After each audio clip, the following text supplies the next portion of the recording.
오늘 우리에게 주신 하나님의 말씀은 고린도전서 8장입니다. 1절로 13절까지 말씀 같이 한 목소리로 읽습니다. 시작. 우상의 제물에 대하여는 우리가 다 지식이 있는 줄을 아나 지식은 교만하게 하며 사랑은 덕을 세우나니 만일 누구든지 무엇을 아는 줄로 생각하면 아직도 마땅히 알 것을 알지 못하는 것이요 또 누구든지 하나님을 사랑하면 그 사람은 하나님도 알아주시느니라. 그러므로 우상의 제물을 먹는 일에 대하여는 우리가 우상은 세상에 아무것도 아니며 또한 하나님은 한 분밖에 없는 줄 아노라. 비록 하늘에나 땅에나 신이라 불리는 자가 있어 많은 신과 많은 주가 있으나 그러나 우리에게는 한 하나님 곧 아버지가 계시니 만물이 그에게서 났고 우리도 그를 위하여 있고 또한 한 주 예수 그리스도께서 계시니 만물이 그로 말미암고 우리도 그로 말미암아 있느니라. 그러나 이 지식은 모든 사람에게 있는 것은 아니므로 어떤 이들은 지금까지 우상에 대한 습관이 있어 우상의 제물로 알고 먹는 거로 그들의 양심이 약하여지고 더러워지느니라. 음식은 우리를 하나님 앞에 내세우지 못하나니 우리가 먹지 않는다고 해서 더 못 사는 것도 아니고 먹는다고 해서 더 잘 사는 것도 아니니라. 그런즉 너희의 자유가 믿음이 약한 자들에게 걸려 넘어지게 하는 것이 되지 않도록 조심하라. 지식이 있는 내가 우상의 집에 앉아 먹는 것을 누구든지 보면 그 믿음이 약한 자들의 양심이 담력을 얻어 우상의 제물을 먹게 되지 않겠느냐. 그러면 내 지식으로 그 믿음이 약한 자가 멸망하나니 그는 그리스도께서 위하여 죽으신 형제라. 이같이 너희가 형제에게 죄를 지어 그 약한 양심을 상하게 하는 것이 곧 그리스도에게 죄를 짓는 것이니라. 그러므로 만일 음식이 내 형제를 실족하게 한다면 나는 영원히 고기를 먹지 아니하여 내 형제를 실족하지 않게 하리라. 아멘. 하나님 아버지, 하나님을 믿는다는 이유로 점점 더 고집스러워지고 강팍해지고 나 중심적이 되지 않도록 주님 오늘 이 예배 가운데도 은혜를 부어 주옵소서. 하나님, 신앙이라는 잣대로 우월감에 빠지거나 남을 정죄하거나 남을 업수히 여기지 않도록 교회가 참된 교회 되게 하여 주옵소서. 예수님 이름으로 기도합니다. 아멘. 7장부터는 우리가 잘 아는 대로 고린도 교회가 갖고 있는 문제를 바울에게 이렇게 질문한 겁니다. 7장에서는 성에 관한 문제를 물은 것이죠. 남녀 관계는 어떻게 해야 됩니까? 부부 관계는 어떻게 해야 됩니까? 거기에 대한 답변이었어요. 8장은 오늘 우상의 제물에 관한 질문에 답하는 것입니다.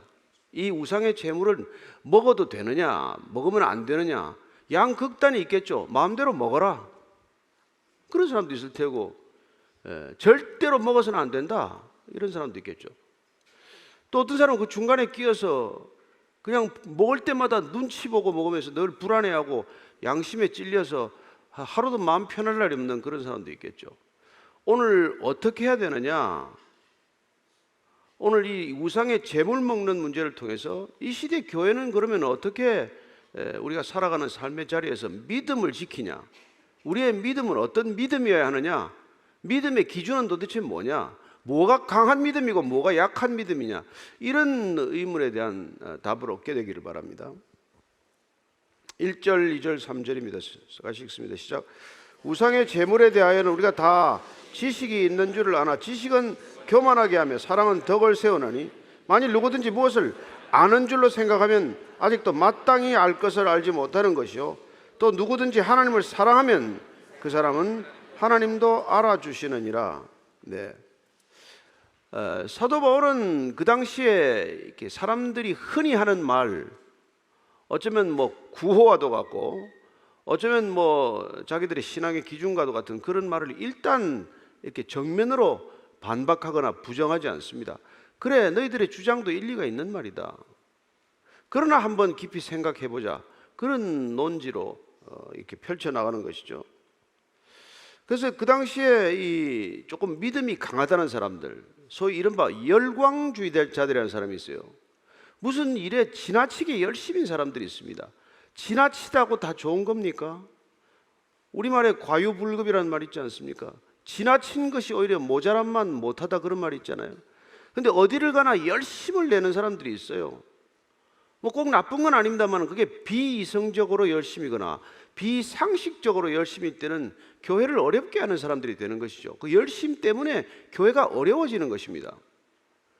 그 당시에 그런 고린도 교회도 이 열광주의자들, 또 혹은 자기들이 가지고 있는 지식이 대단한 지식이어서 남다른 어떤 신령한 지식을 가지고 있다는 이유로 다른 사람들을 업수히 여기고 다른 사람들의 신앙을 이렇게 얕보던 이른바 영지주의자들, 이런 사람들의 신앙이 늘 문제를 일으켰던 것이죠. 그래서 그 당시에도 우리가 다 지식이 있다, 먹는 문제? 우리 다 지식이 있는 사람들이다, 이런 태도를 가지고 있는 사람들에 대한 얘기입니다. 그렇지만은 지식이라고 하는 것, 사실은 조금 더 이 의미를 깊이 우리가 해석해 들어가면은 지혜 있다고 하는 자들, 또 혹은 자기들의 신앙적 지식이 다른 사람과 남다르다고 생각하는 사람들, 그런 지식은 자칫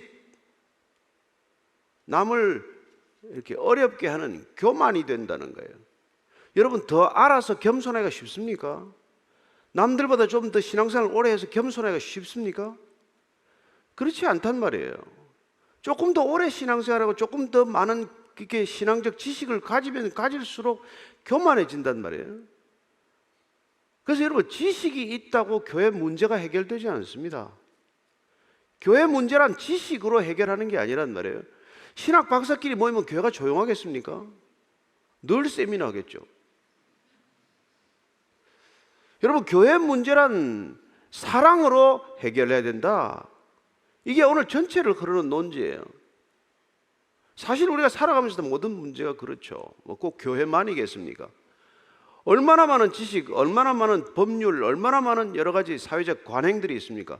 그것들이 문제를 해결하는 능력이 있냐는 것이죠. 그래서 오늘 사도 바울은 지식이라는 것은 사람을 교만하게 한다. 그러나 사랑은 교회를 세우는 그런 덕이 된다는 것입니다. 사랑은 언제나 교회를 세우는 덕이 되지만은, 지식은 때에 따라서는 도움이 될 수도 있겠지만, 그러나 그 지식이 사랑으로 덧입지 않으면, 사랑으로 행하는 지식이 아니라면 그건 오히려 남의 믿음을 흔드는 것이고 남의 믿음을 넘어뜨리는 그런 일이 되고 만다는 것이죠. 그게 오늘 바울이 얘기하고자 하는 우선 핵심입니다. 그래서 오늘 보니까 사랑이 덕을 세운다는 것, 이 말을 오늘 우리가 기억해야 할 말이에요. 사랑만이 어떻게 보면 덕을 세우는 것입니다.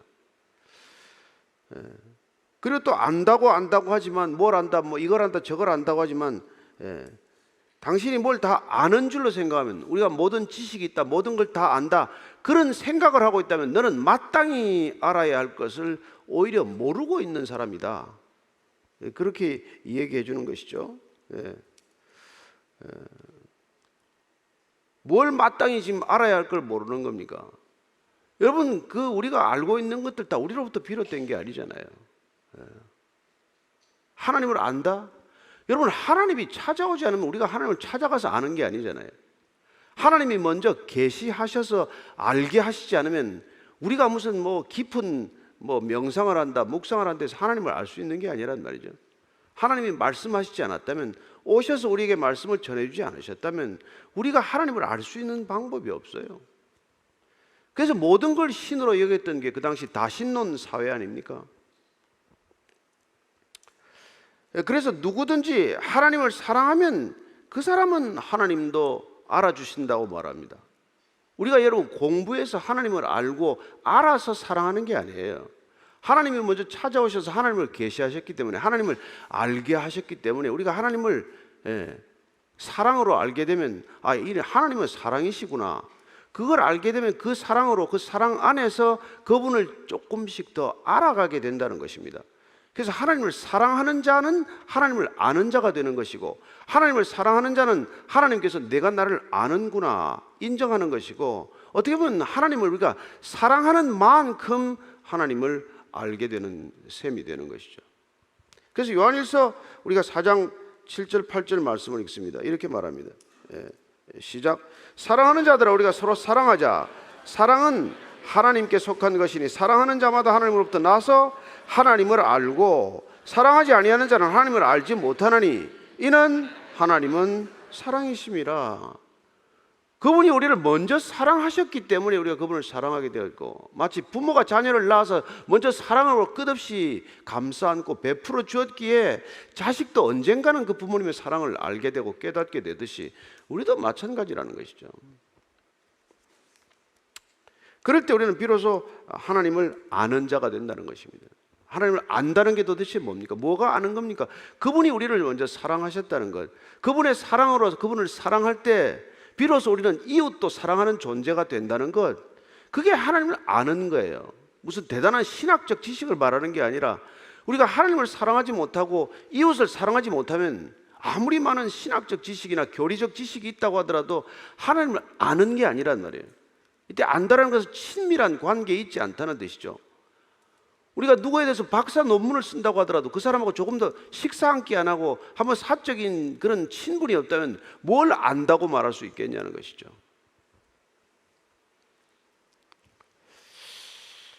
그래서 그 당시에 우리가 이 보면은 이게 뭐 우상에 관한 재물은 그거 먹어도 된다. 우리가 하나님을 다 알기 때문에 이런 소리를 하는 사람들이 있었다는 것을 알 수 있습니다.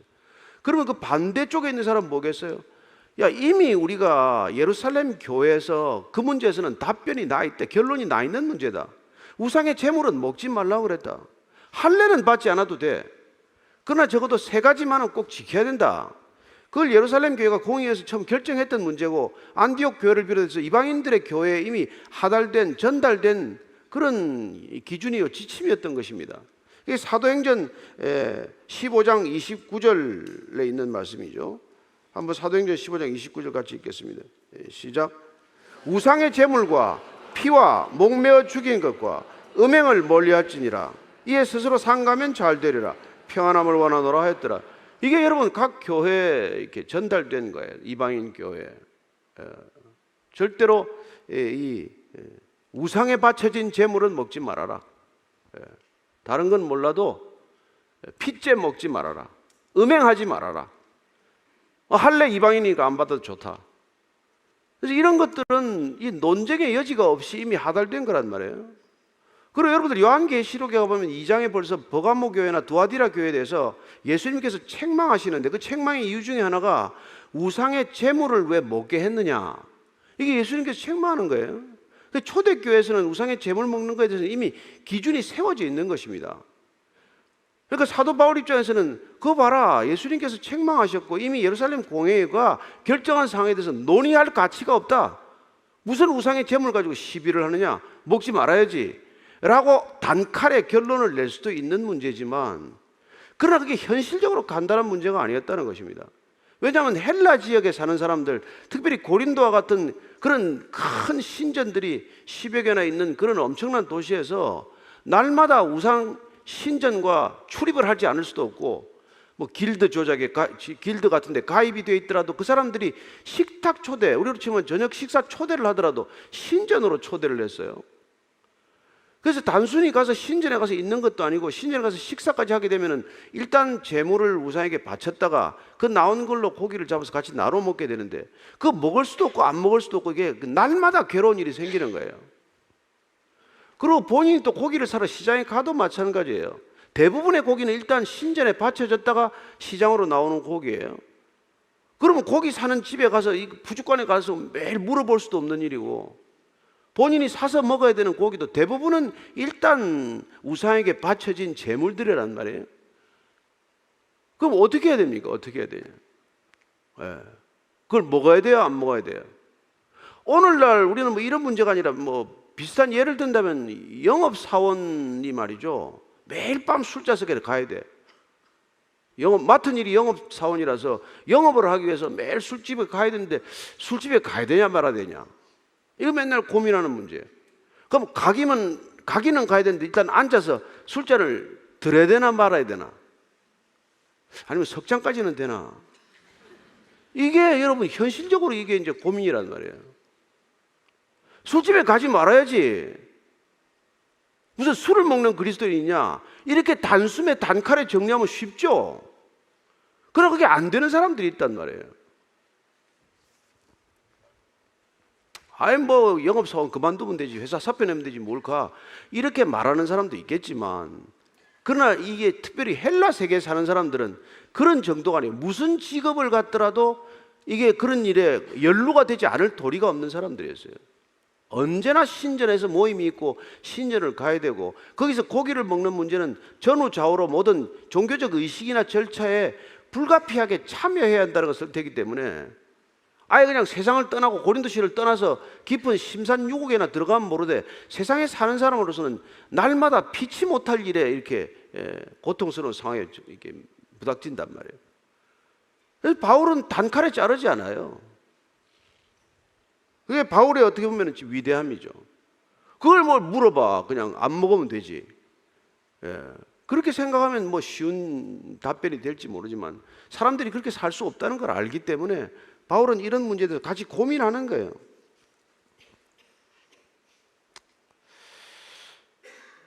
자, 4절 말씀입니다. 시작. 그러므로 우상의 제물을 먹는 일에 대하여는 우리가 우상은 세상에 아무것도 아니며 또한 하나님은 한 분밖에 없는 줄 아노라.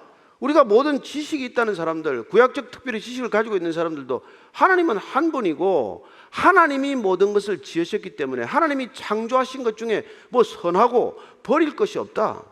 그렇게 말할 수 있는 거 아닙니까? 우상 제물에 관해서는. 그 예수님께서는 뭐 배로 들어간 건 뭐 뒤로 나오는 게 뭐 나쁠 게 뭐 있냐? 먹는 게 무슨 문제가 되냐? 그분께서는 또 그렇게 말한 것들을 어쩌면 사도 바울은 기억하고 있겠죠.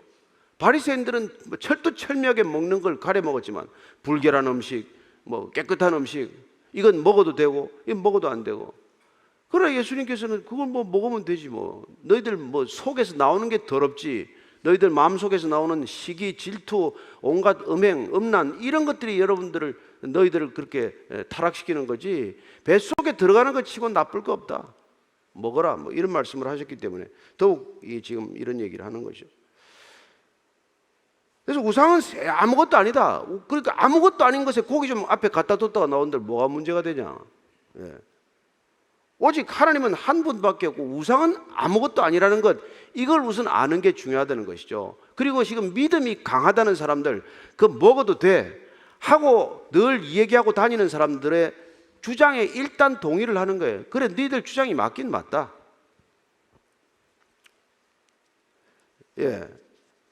예레미야서 보면은 우리가 우상에 대해서는 구약시대 때부터 분명한 말씀을 듣고 지내온 사람들이에요. 예레미야서 10장 14절 말씀입니다. 시작. 사람마다 어리석고 무식하도다. 은장이마다 자기의 조각한 신상으로 말미암아 수치를 당하나니 이는 그가 부어 만든 우상은 거짓 것이요 그 속에 생기가 없음이라. 우상은 아무것도 아니다. 거기 생명이 있는 것도 아니고 거기 능력이 있는 것도 아니고 그건 정말 아무것도 아니다. 그러니 그 아무것도 아닌 것 앞에 고기를 놨다가 내려온들 그게 무슨 문제가 되냐, 이렇게 연결시킬 수 있는 거죠. 그래서 믿음이 강하다는 사람들, 강한 믿음의 소유자들, 이런 사람들은 그거 아무것도 개의치할 거 없다. 그냥 먹어라. 이렇게 이제 얘기를 한단 말이에요.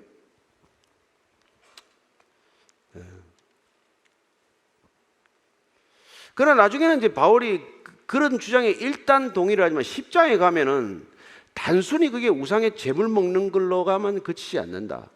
그 전에 종교 의식이 있고 음식을 먹으면서 진행되는 것도 종교적 분위기 속에 진행되고, 그리고 그걸 끝나더라도 우리가 끊을래야 끊을 수 없는 어떤 끈에 붙들려 가기 때문에 그게 위험하다는 걸 일러주고 있어요. 그게 우리가 고린도서 10장에 가면 10장 20절에 이렇게 기록하고 있습니다. 시작. 무릇 이방인이 제사하는 것은 귀신에게 하는 것이요 하나님께 제사하는 것이 아니니 나는 너희가 귀신과 교제하는 자가 되기를 원하지 아니하노라. 그 먹고 안 먹는 문제가 별거 아닌 것 같은데 자칫 제사 드려진 분위기에 가서 같이 제사 드리는 척 하다가 같이 음식을 먹고 그 분위기에서 놀다 보면은 그게 귀신을 숭배하는 의식에 자기도 모르게 빨려 들어가서 음식 먹는 행위로 그치지 않고 귀신을 숭배하는, 우상을 숭배하는 것에 말려들게 된다는 것, 그 얘기 지적해주고 있죠. 그럼에도 불구하고 일단 바울은 하나님께서 만드신 것 중에서는 버릴 것이 없다, 다 선하다 하는 큰 원칙에는 동의를 하는 사람이에요. 그는 이렇게 자기 자신의 신앙 고백을 지금 하고 있습니다. 시작. 비록 하늘이나 땅이나 신이라 불리는 자가 있어 많은 신과 많은 주가 있으나 그러나 우리에게는 한 하나님 곧 아버지가 계시니 만물이 거기에서 났고 우리도 그를 위하여 있고 또한 한 주 예수 그리스도께서 계시니 만물이 그로 말미암고 우리도 그로 말미암아 있느니라. 이거는 사도 바울의 이게 놀라운 신앙 고백이에요. 그는 한때 철저한 유일신 신봉자 아닙니까? 그럼 지금 유대교는 여전히 유일신이에요. 이슬람교 여전히 유일신입니다. 그쪽은 알라신이요, 이쪽은 야훼신만 오직 하나님 한 분이란 말이에요. 그래서 사도 바울은 철저한 유대교 신봉자였기 때문에 하나님, 그분만이 유일하신 하나님이다. 그게 여러분 이스라엘 사람들에게는 신앙의 아주 그냥 뼈대고 가장 분명한 기초여야 한다는 것입니다. 하나님은 오직 한 분이다. 그렇죠? 지금도 유대교는 유일신론이에요. 유일절대신론이란 말이에요. 절대적인 유일신이다. 그러니 거기다가 예수를 신이라고 하면 예수를 하나님이라고 갖다 붙이면 그게 믿겠어요, 그 사람들이? 사도 바울은 어떻게 하다 그걸 믿게 됐습니까? 다메섹 도상에서 그리스도를 만났기 때문에 이런 고백을 지금 하고 있는 거예요. 그런 지금 하나님을 아버지라고 부르는 것도 놀라운 변화입니다. 어느 유대인들이 하나님을 아버지라고 불렀어요? 여러분, 야훼라는 말을 입에 담지 못했던 사람들입니다. 그 사람들 성경을 읽을 때 야훼가 나올 때마다 그는 야훼를 읽지 않고 아도나이라고 읽었어요. My Lord, 주님이라고 읽었던 사람들입니다. 예. 그래서 지금 야훼라는 그 단어들을 헬라어, 히브리어를 헬라어로 번역한 성경, 이른바 70인역에서는 전부 아도나이로 번역을 해놨어요. 근데 지금 사도 바울은 하나님은 아버지시오, 그 아버지로부터 만물이 있게 된 것, 만물이 기인한 것이라고 말함으로써 하나님이 창조주라는 것을 고백하고 있는데, 중요한 것은 하나님이 창조주시오, 하나님이 아버지시오, 예수 그리스도는 그분으로부터 통치권을 위임받아서 우리를 다스리는 주라고 말하고 있는 것이죠. 이게 야훼를 헬라어로 번역할 때는 퀴리오스로 번역을 해놨고, 그 야훼가 전부 다 70인역에서는 퀴리오스 로드로 번역을 해놓은 거예요. 그런데 그 퀴리오스가 황제를 퀴리오스로 믿고 살아가는 그 세상의 중심에서 바울은 지금 예수께서 그 주님이시다, 이 얘기를 고백하고, 우리는 너무나 입에 익숙해서 이게 왜 문제가 되는지 알 수도 없을지 모르겠지만, 그러나 하나님 한 분이신 아버지, 그리고 주님이신 예수 그리스도, 이분으로부터 모든 것들이 말미암았고 우리도 그로 말미암아 존재한다, 이 선언이야말로 여러분 기독론의 핵심이에요. 여러분, 하나님이 아버지시고 예수 그리스도가 주님이시라고 함으로써 하나님을 주님으로 번역했던 그 주님과 예수님을 주라고 고백하는 이 주가 동일하다는 것을 신학적으로는 이원론적 유일신론이에요. 삼위일체론적 신앙이 확립되기 전에 예수님과 하나님이 한 분이라고 하는 그런 어떤 신앙의 바탕에 지금 중간 역할을 하고 있는 게 이 고백이란 말이에요. 그러니까 사도 바울로서는 상상할 수 없는 고백을 지금 하고 있는 거예요. 말할 수 없는 고백을 지금 하고 있는 것입니다. 예수 그리스도가 우리의 주님이시다. 이게 지금 헬라 세계에서는 함부로 얘기해서는 안 되는 거란 말이에요. 그리고 또한 하나님과 예수 그리스도를 동격으로 놓는 일조차도 그 당시로서는 쉬운 얘기가 아니란 말이에요. 지금이야 우리가 성부 하나님, 성자 하나님, 성령 하나님, 그 세 분이 한 분이시라는 것에 대해서 신앙적 고백을 하는 사람들이니까 문제가 없지만, 그 당시에는 이렇게 말하는 것 자체가 사도 바울로서는 엄청난 신앙의 고백이란 말이에요. 그래서 하나님이 창조주시다, 그분이 구원자시다, 예수 그리스도께서 구원자시다, 그래서 예수님은 창조와 구원의 중보자시다. 그래서 하나님과 예수 그리스도는 한 분이다.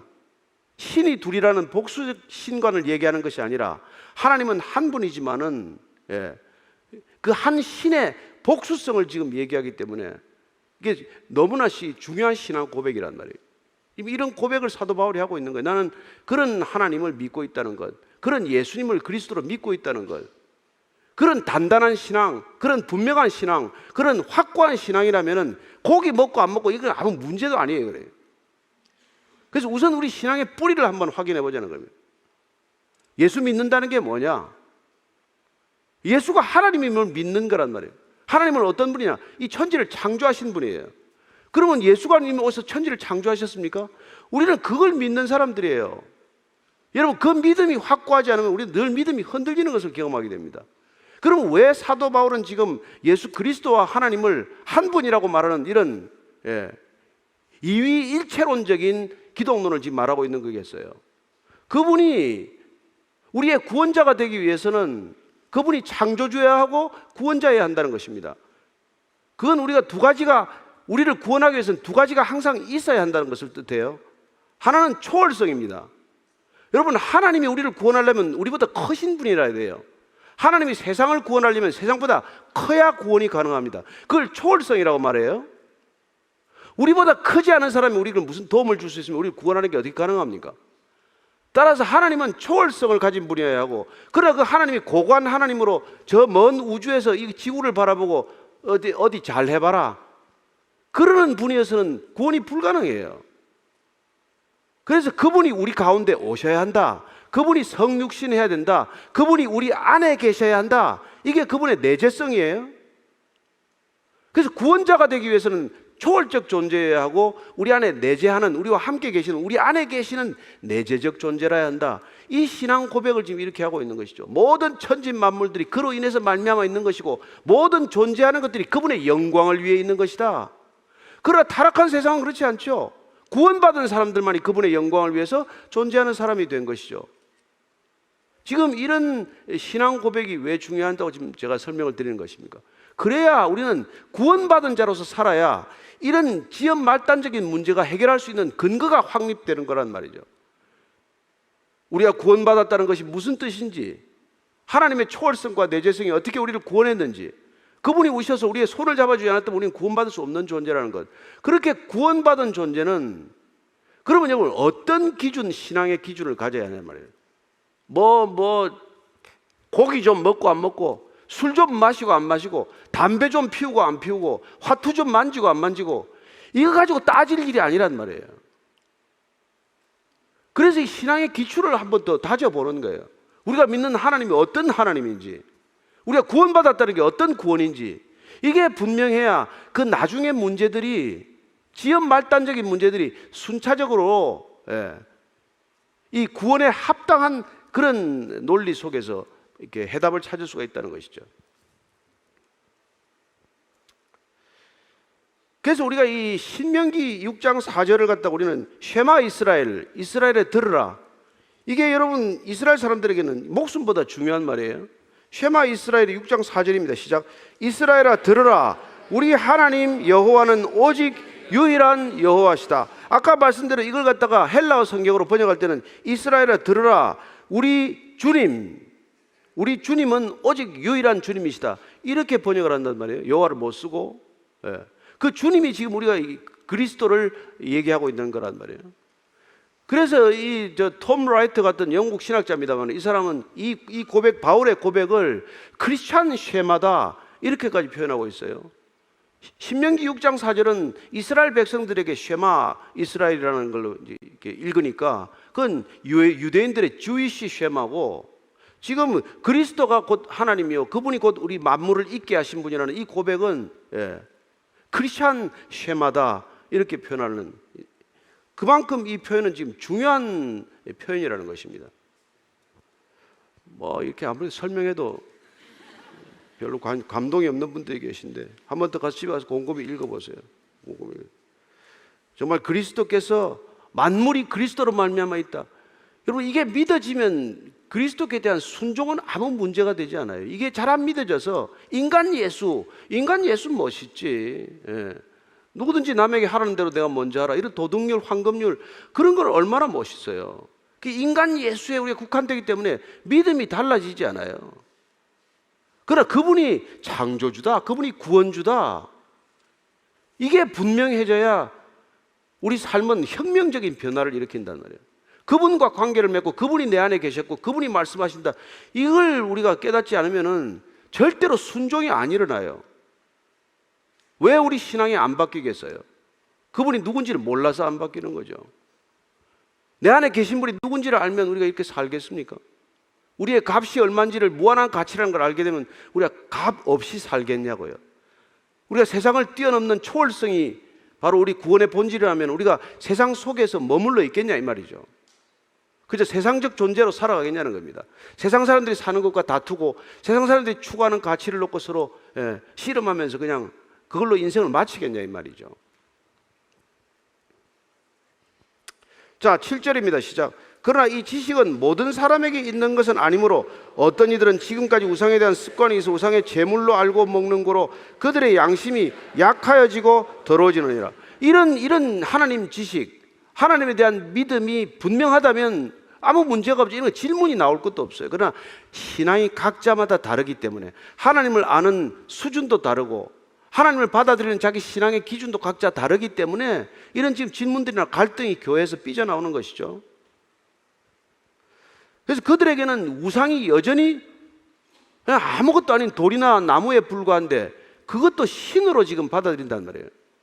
그래서 우상을 신으로 여전히 알고 있는 이른바 지금 그리스도를 믿기는 믿지만 이 이방인 출신들, 다신교 신앙에 젖어 있던 이 사람들은 여전히 그걸 두려움에서 못 벗어나요. 그래서 우상 제물로 바쳤던 거는 혹시 그 제물에 귀신이 붙어 있지 않나? 먹고 나면 귀신이 내 안에 들어오는 건 아닌가? 이런 염려에서 벗어나지 못한 사람들이라는 말이에요.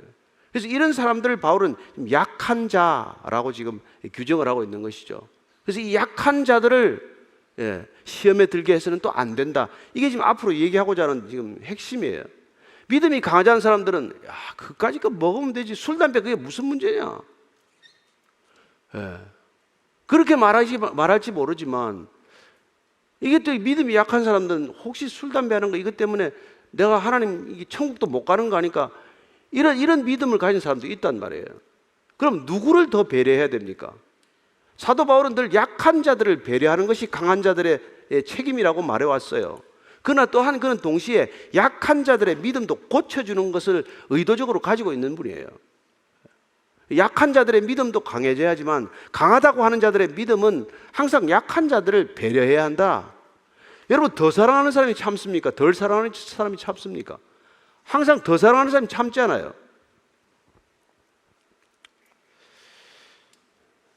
그래서 지금 그들은 양심에 찔린단 말이에요. 먹을 때마다 안 갈 수는 없고 신전에 가야 되고 고기도 나오면 먹어야 되고 이거 먹을 때마다 양심에 찔려가지고 어쩔 줄을 모르는 사람도 있단 말이에요. 그런데 그거 떳떳하게 먹지도 못하고 안 먹지도 못하고 하는 것 때문에 그 양심이 더러워진다. 지금 이렇게 얘기하고 있는 거죠. 믿음이 강한 사람들은 그까짓 거 뭐가 문제가 되냐고 막 먹어 치우니까 뭐 별 문제 될 건 없는데 또 절대 그런데 자리도 안 가고 안 먹는 사람은 또 안 가니까 나름대로 자기는 좋은 믿음을 가지고 있다 굳게 믿고 있는데 이건 중간에 끼어가지고 이러지도 못하고 저러지도 못하고 가서 술 한잔 먹을 때마다 눈치 보고 사방에 둘러보고 이러는 사람들을 향해서 지금 그 사람들도 배려받아야 될 사람들이라고 지금 얘기하고 있는 거란 말이죠. 자, 그래서 8절 9절입니다. 시작. 음식은 우리를 하나님 앞에 내세우지 못하나니 우리가 먹지 않는다고 해서 더 못 사는 것도 아니고 먹는다고 해서 더 잘 사는 것도 아니니라. 그런즉 너희의 자유가 믿음이 약한 자들에게 걸려 넘어지게 하는 것이 되지 않도록 조심하라. 이른바 지식 있는 자들, 하나님을 다 알고 있다고 하는 자들, 우리만큼 하나님을 좀 알고 믿으라고 그렇게 교만을 떠는 자들, 그런 자들에게 얘기하는 거예요 지금. 그렇게 너희들이 뭐 먹는다고 해서 무슨 유익이 더 있냐? 당신들은 먹지 않는 사람들에서 먹지 않는다고 아무 유익이 없다고 말할지 모르지만 그러면 먹는다고 해서 그런 유익이 또 있는 거냐? 먹고 마시는 게 본질은 아니란 말이에요. 신앙의 핵심은 아니란 말이에요. 먹는다고 무슨 뭐 더 큰 불이익이 있는 것도 아니고 안 먹는다고 해서 더 큰 유익이 있는 것도 아니고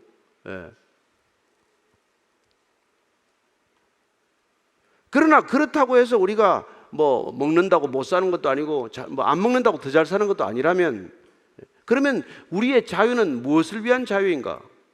그게 바로 믿음이 약한 자들이 넘어지지 않도록 하는 스스로의 자유의 제한, 스스로의 권리 포기해야 한다. 이게 지금 바울이 얘기하고 싶은 거라는 거예요.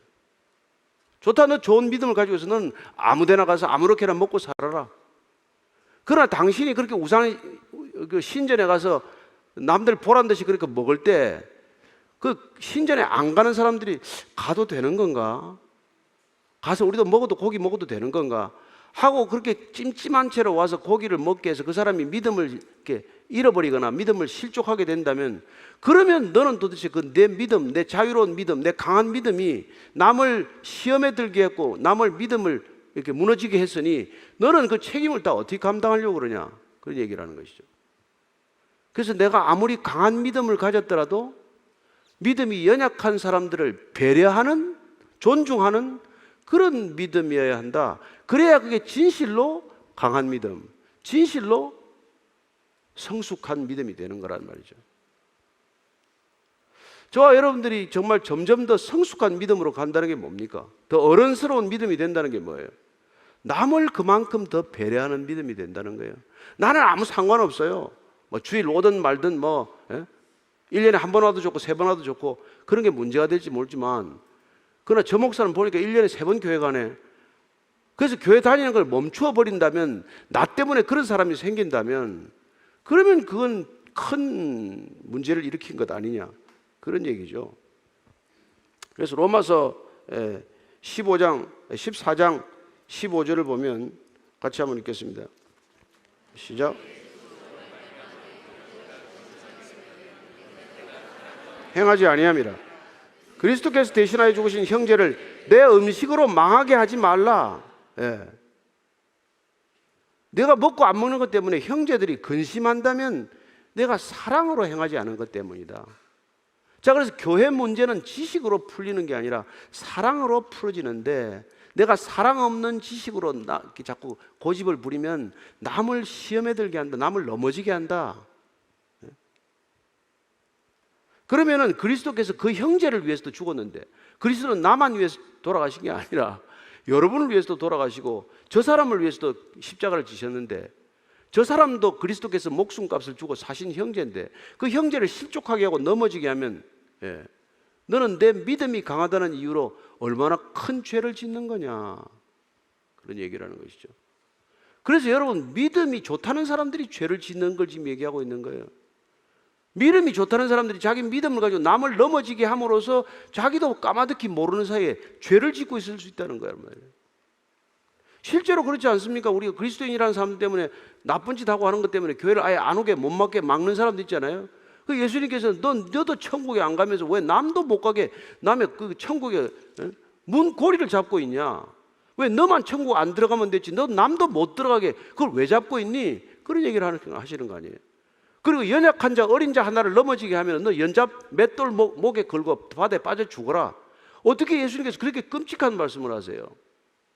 그만큼 내가 믿는 믿음이 기준이 아니란 말이에요.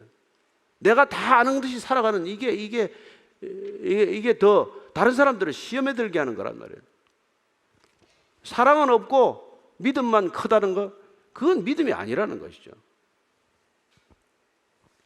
그래서 바울이 나중에 13자에 가서 믿음, 소망, 사랑, 이 3가지는 항상 있을 것인데 그 가운데 제1은 사랑이라.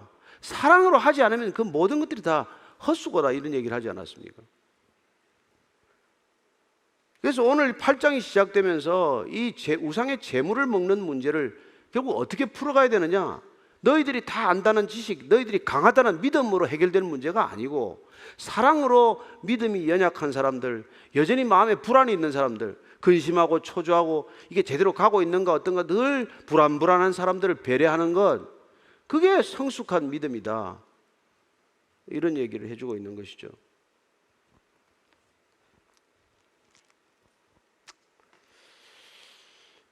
그래서 나중에 10장 23절 24절 가면 있겠지만 이 말씀을 꼭 기억해야 하는 것이죠. 시작. 모든 것이 가하나 모든 것이 유익한 것은 아니요 모든 것이 가하나 모든 것이 덕을 세우는 것은 아니니 누구든지 자기의 유익을 구하지 말고 남의 유익을 구하라. 요새 이런 소리 하면 정신 나간 사람이요, 라떼 중에서도 너무 오래된 라떼라 그러겠지. 남의 유익을 구하고 살라?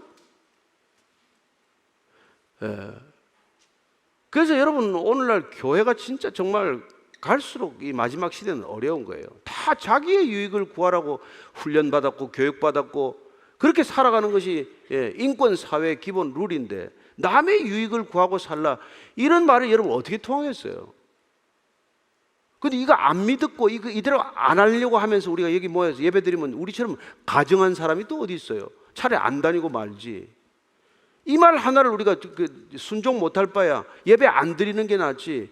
매주 와서 예배드리고 매일 아침마다 예배드리고는 늘 나의 유익을 위해서 살고 남의 유익은 손꼽만치도 생각 안 한다면 그런 그리스도인이 어디 있어요?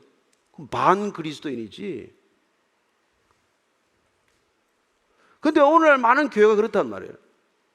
그래서 뭐 교회 하나 짓는 것도 범법행위 예사로 저지르고 말이죠. 뭐 하지 말라는 건 골라가면서 어기고.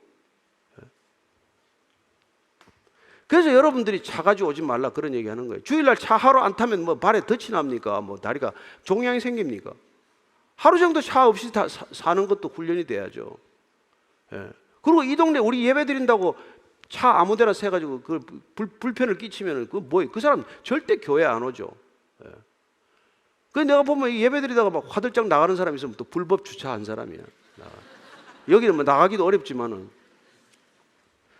그게 다 마찬가지 얘기란 말이에요. 내 신앙이 중요해서, 내 믿음이 중요해서, 내 예배 드리는 게 중요해서 남이 어찌되건 상관이 없다고 살아간다면 그건 참 예배도 참 믿음도 아니란 말이에요.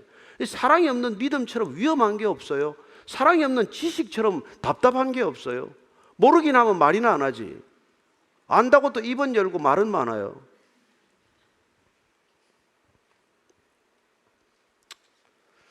그래서 너의 자유가 믿음이 약간 네 신앙적 자유 때문에 네 큰 믿음이라서 뭐 좋겠다. 너 마음대로 하고 말이야. 너는 걸리는 게 없고 진리 안에서 자유한다고 아무거나 할 수 있다고 생각하는 건 좋지만 그러나 그런 내 자유로운 믿음 때문에 내 강하다고 하는 믿음 때문에 아니 연약한 사람들이 시험에 들면 아니 심지어 불신자들이 교회 올 길을 막아버린다면 그건 안 된다는 거죠. 그게 마태복음 18장 6절 말씀이에요. 시작. 누구든지 나를 믿는 이 작은 자 중 하나를 실족하게 하면 차라리 연자 맷돌이 그 목에 달려서 깊은 바다에 빠뜨려지는 것이 나으니라. 이 예수님의 말씀입니다. 이거대로 하면 우리 뭐 연자 맷돌 메고 바다에 빠져 죽은 사람이 수도 없을 거야 아마. 크리스천 가운데서 아무도 안 빠져 죽었다고 신문에 보도된 바가 없으니까 뭐. 그래서 지금 10절 이하 오늘 결론에 해당 부분을 이렇게 말하고 있는 것입니다. 시작. 지식 있는 내가 우상의 집에 앉아 먹는 것을 누구든지 보면 그 믿음이 약한 자들의 양심이 담력을 얻어 우상의 재물을 먹게 되지 않겠느냐. 그러면 내 지식으로 그 믿음이 약한 자가 멸망하나니 그는 그리스도께서 위하여 죽으신 형제라. 이같이 너희가 형제에게 죄를 지어 그 약한 양심을 상하게 하는 것이 곧 그리스도에게 죄를 짓는 것이니라. 우리의 믿음이 그리스도에게 죄를 지을 수 있다는 것을 오늘 한번 이렇게 되짚어 보게 되기를 바랍니다. 우리의 믿음 때문에 우리의 믿음이 남을 실족하게 하고 남의 믿음을 무너뜨린다면 우리는 죄를 짓는 거란 말이에요. 그러니까 예수 믿고 나서 더 죄를 지을 수가 있다는 거예요. 잘못 믿는 사람이 그런 것 아닙니까? 이단들이 그런 거 아니에요? 이단 교주들은 얼마나 큰 죄를 짓고 있습니까? 수많은 사람들을 여러분 가정 파탄시키고 불러 모아가지고 말이죠. 그 이단들 때문에 여러분 예수 그리스도에 대한 관심을 철저히 봉쇄하는 것뿐만 아니라 더 아주 그냥 더 멀어지게 하는 거 아니에요. 이들이 그냥 국내로 만족 못하고 해외로 나와서 온 해외를 지금 쑥대밭으로 만들고 있어요. 그들 나름대로 철저히 믿는 사람들이에요. 얼마나 따지는지 모릅니다. 그 사람들 주일 성수하는 사람 있습니까? 성경 공부 빠지면 큰일 나죠.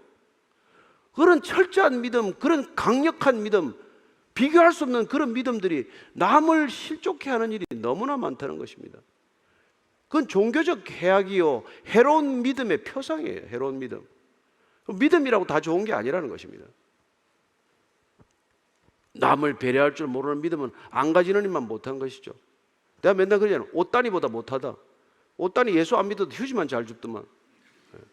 어딜 가나 휴지 줍고 어딜 가나 남에게 그 기회를 선행할 수 있는 기회를 뺏기지 않겠다는 그런 이상한 종교심을 가지고 그런 선행을 베푸는 거예요. 그래도 그 사람이 온 세상에 좋은 이미지를 주고 있잖아요.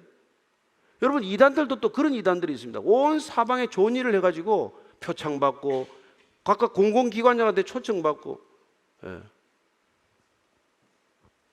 그런데 우리 그 사람들은 전략적으로 무슨 목적이 있어서 그런 선행을 베풀지만 우리는 그냥 하나님한테 받은 게 많아서 정말 감격하고 감사하고 기뻐서 할 따름이란 말이에요. 우리는 그걸 한다고 해서 조금 더 우리가 더 잘 살게 되는 것 아니고 더 구원에 플러스가 되는 포인트가 쌓이는 게 아니지만, 그러나 우리가 받은 게 너무 많고 받은 게 너무 커서 그냥 그걸 하는 게 너무나 당연하단 말이에요. 그래서 내 목적이나 유익을 위해서 하는 사람보다도 우리의 동기가 순전한 사람들이 그런 일을 하는 게 더 놀랍게도 더 많아야, 그래야 지금 세상은 믿을까 말까 한 세상이 되고 만 것이죠. 제가 어디 지방 가가지고 그냥 깜짝 놀랐어요. 그 온 동네 마을 중에서 가장 가난한 사람들 중에서 그 재능 있는 애들을 선발해가지고 걔들 예능 교육을 시키는 거예요. 이단 단체에서. 온 그 마을이 그 이단에 뭐 교회를 가든 안 가든 칭송이 자자한 거예요. 우리는 그냥 뭐 비난이 자자한 거예요. 비난이 자자해요. 근데 이게 다 자칫하면 우리의 믿음이 그리스도께 죄를 지을 수 있다는 것, 이걸 우리가 한번 깊이 생각해 볼 필요가 있다는 것이죠. 자, 결론이 13절입니다. 시작. 그러므로 만일 음식이 내 형제를 실족하게 한다면 나는 영원히 고기를 먹지 아니하여 내 형제를 실족하지 않게 하리라. 바울 대단하죠.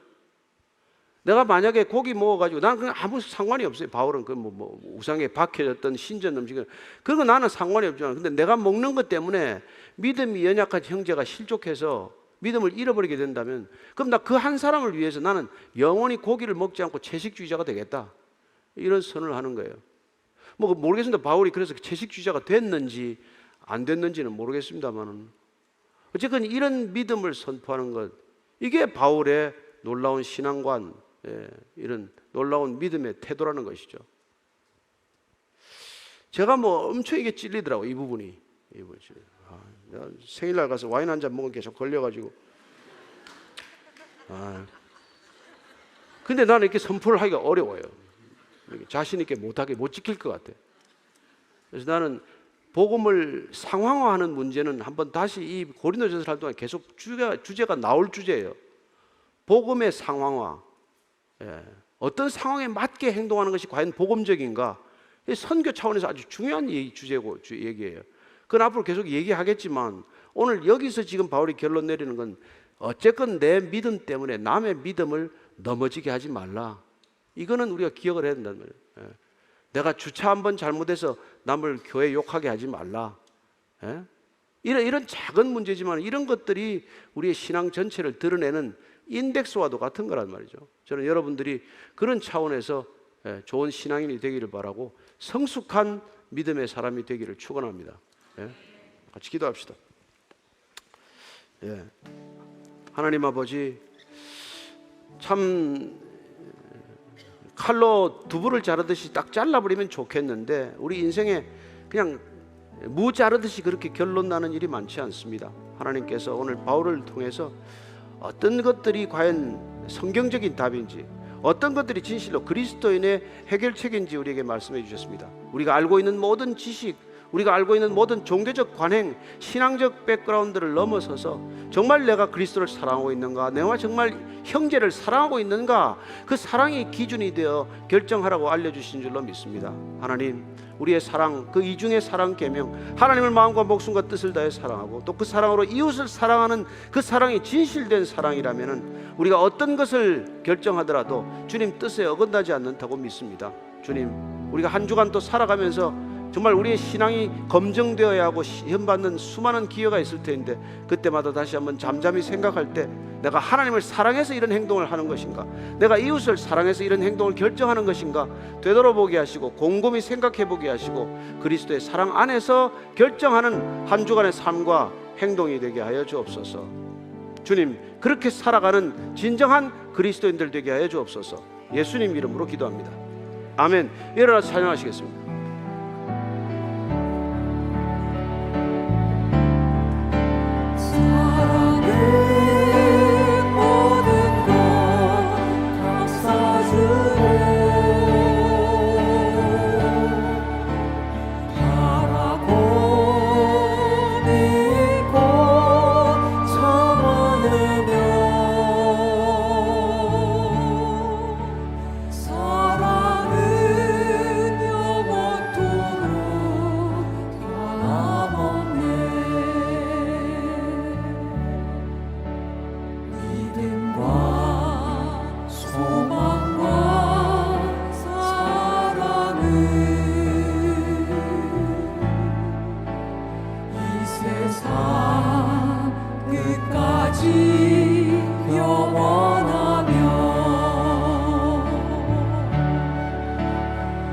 믿음과 소망과 사랑 중에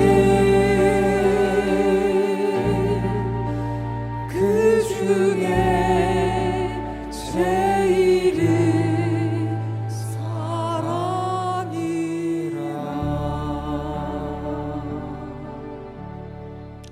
형제들아, 너희가 자유를 위하여 부르심을 입었으나 그러나 그 자유로 육체의 기회를 삼지 말고 오직 사랑으로 서로 종노릇하라고 하셨사오니, 주님, 내가 주인 노릇할 만한 자격이 있을지 몰라도 그러나 사랑하기 때문에 사랑하는 그 상대방을 위하여 기꺼이 종된 신분을 자처하고 종노릇하는 그런 진실된 그리스도인 되게 하여 주옵소서.